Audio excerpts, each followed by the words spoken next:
Hello అండి, welcome to my channel. ఈరోజు మరి పూరి చేస్తున్నాను అనమాట. మరి ఒక కప్పుడు గోధుమ పిండి అయితే 2 కప్పులు మైదా పిండి వేసి మరి కొద్దిగా సాల్ట్ వేసి కొద్దిగా మిల్క్ వేసి దాన్ని బాగా కూడా మరి గట్టిగా మరి అది మర్దన చేసి ఉంచాను. ఒక 10 నిమిషాలు ఉంటే అది పూరి కూడా చాలా మెత్తగా వస్తుంది అనమాట. మరి చేసినప్పుడు ఇదిగోండి, ఇక్కడ ఆయిల్ వేసుకొని మరి ఆ పూరి మరి అందులోని ఆ నూనెలో దేవుతున్నప్పుడు చక్కగా పొంగుతుంది. లేదు అంటే అది మనం తయారు చేయడంలో విధానం తేడాగా ఉంటే అది గట్టిగా ఒక అట్టముక్కలాగా వచ్చేస్తుంది అనమాట, బిస్కెట్ లాగా. అలా రాకుండా పూరి ఎప్పుడు కూడా పొంగుతూ మెత్తగా ఉండాలని ఈ విధంగా ఈ ప్రాసెస్లో చేయండి. ఇది కేవలం నేను బ్యాచిలర్స్కి చెప్తున్నానండి, ఎందుకంటే బ్యాచిలర్స్ ఇంకా బాగా చేస్తారనమాట. మరి ఇంకోటి ఏంటంటే ఆయిల్ ఎప్పటికప్పుడే మనము ఇలాగా పూరీలు చేసుకునేటువంటి పని చేయాలి. కానీ అక్కడ బయట అయితే మరిగి ఉంటుంది కాబట్టి కొంచెం మనకి ఆయిల్ కూడా తేడాగా ఉంటుంది. అలాగని మనం ఉండలేము కానీ తినలేక కాదు, కానీ మరి ఇంట్లో చేసుకున్న ఫుడ్ వేరే కదండి. అందుకే ఇది బ్యాచిలర్స్ చాలామంది అడిగారు, చెప్తున్నాను. ఆ పాళ్ళు కూడాను ఇంకా పూరి గట్టిగా నిలబడాలి అంటే కొంచెం గోధుమ వేసి కూడా మనం చేసుకోవచ్చు. అది అలాగే నిలబడి ఉంటుంది, కానీ కొంచెం టేస్ట్ డిఫరెంట్గా ఉంటుంది. ఇది ఈజీ మెథడ్ అనమాట.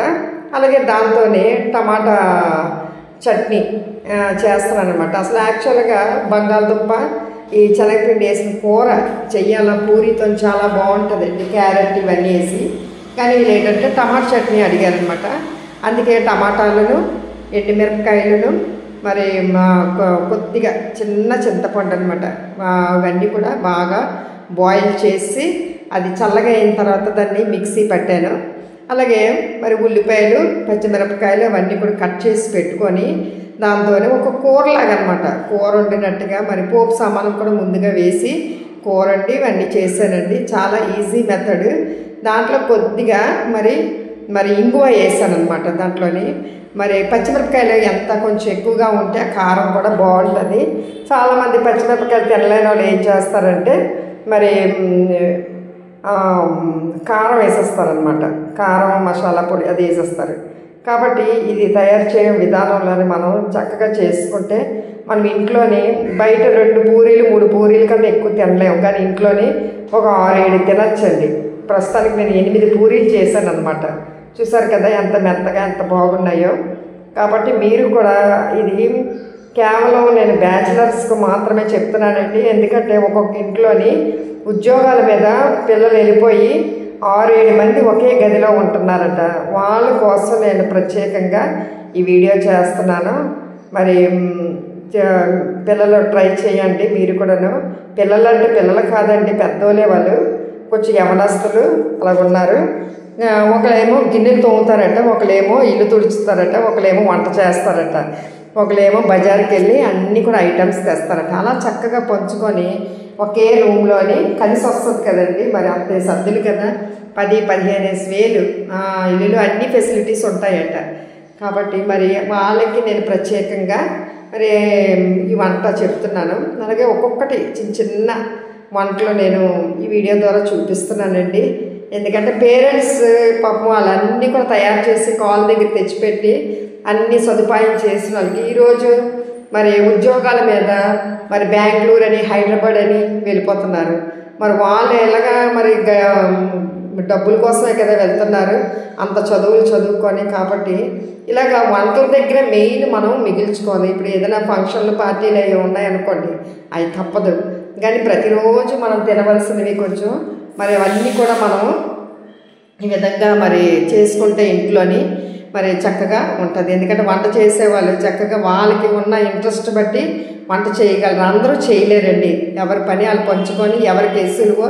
పని రాకుండా ఎవరు ఉండలేరు, అందరికీ వచ్చు. కానీ ఎవరి పని వాళ్ళు చేస్తే అది చాలా రుచికరంగా ఉంటుంది. అలాగే ఇల్లు శుభ్రంగా ఉంటుంది. గిన్నెలు తోమిన వాళ్ళు కూడా ఇంకొకరు ఉంటారట, వాళ్ళు కూడా చాలా నీట్గానండి. అసలు ఆడవాళ్ళు కూడా పనిచేయరు, అంత బాగా వాళ్ళు బ్యాచిలర్స్గా ఉండి చక్కగా చేసుకుంటున్నారట. అవన్నీ కూడా నాకు చూపించారు, ఫోటోలు తీసి అన్నీ. మరి కాబట్టి వంట విషయంలో మాత్రం చాలా హెవీగా మరి డబ్బులు ఖర్చు అవుతాయి. కాబట్టి మరి అక్కడ మాత్రం కొద్దిగా మరి ఇలాగ పని చేసుకుంటుంటే వాళ్ళకి మిగులుతాయి అన్నమాట. కడుపు నిండగా కూడా తినచ్చు. హెల్దీ ఫుడ్ అనమాట, ఇంట్లో తయారు చేసుకుంది ఎప్పుడు కూడా హెల్దీ ఫుడ్. పేరెంట్స్ కూడా చాలా హ్యాపీగా ఫీల్ అవుతారు. కాబట్టి ఈ పూరీలతో ఏంటంటే టమాటా చట్నీ అండి. మరి ముందుగా చెప్పాను కదా, టమాటాలు, ఎండుమిరపకాయలు, చిన్న చింతపండు అనమాట, చిన్న పిసర చింతపండు వేసి మనం కొద్దిగా ఉడకబెట్టేసి దాన్ని మరి గ్రైండ్ చేసి అలా చల్లారిన తర్వాత అప్పుడు పోపు సామాను లాగా మరి మనకు తెలుసు కదా, ఆవాలు కొద్దిగా మరి మినపప్పు ఇవన్నీ వేసిన తర్వాత ఉల్లిపాయలు, పచ్చిమిరపకాయలు వేసి ఈ టమాటా రుబ్బిందంతా కూడా అందులో వేసిన తర్వాత తగినంత ఉప్పు, దాని మీద కొద్దిగా మరి ఇదిగోండి ఇప్పుడు జల్లుతున్నాను కదా, అది ఇంగువ అనమాట. ఇంగువ పొడి వేస్తే చాలా బాగుంటుందండి. చాలా దగ్గరగా చేయాలా, కొద్దిగా ఆయిల్ అది కొద్దిగా తేలినట్టుగా చేయాలా. మరి కొద్ది గ్రేవీగా ఉంటే పూరీలన్నిటికీ సరిపోద్ది. కాబట్టి మీరు తప్పకుండా మరి ఈ యొక్క పూరితోని కూర ఇవన్నీ చక్కగా చేసుకొని తింటారని నేను ఈ వీడియో ద్వారా మీకు చూపిస్తున్నాను.